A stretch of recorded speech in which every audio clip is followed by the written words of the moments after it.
Hello guys, ഞാൻ ഇന്ന് പറയാൻ പോകുന്നത് റുത്ത് ഹാബറിൻ്റെ ഒരു സ്റ്റോറിയാണ്. ഈ സ്റ്റോറി നടക്കുന്നത് 1900-ലാണ്.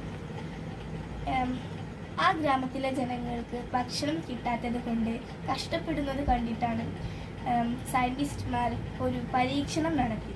ആ പരീക്ഷണം നടത്താൻ കഴിയാത്തത് കൊണ്ട് റുത്ത് ഹാബർ എന്ന് പറഞ്ഞ ഒരു സയൻറ്റിസ്റ്റ് പറഞ്ഞു, ഞാൻ നിങ്ങൾക്ക് വളം തരാം എന്നിട്ട് നൈട്രജനും ഹൈഡ്രജനും ഉപയോഗിച്ച് അമോണിയം എന്ന ഒരു വളം ഉണ്ടാക്കി. എന്നിട്ട് അത് കൃഷിക്കാർക്ക് നൽകി. കൃഷിക്കാർ അത് വിളവ് ചെയ്ത് നല്ല ശുദ്ധിയുള്ള ഭക്ഷണം ഉണ്ടാക്കി, രുചിയുമുള്ള ഭക്ഷണം ഉണ്ടാക്കി കഴിച്ചു. 1900-ൽ ഒരു ബുദ്ധിമുട്ടും ഉണ്ടായിട്ടില്ല.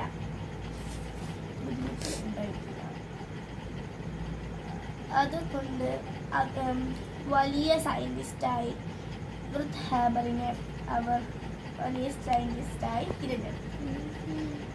ഇനി വേറെ സ്റ്റോറിയായി ഞാൻ നാളെ വരാം. ബൈ.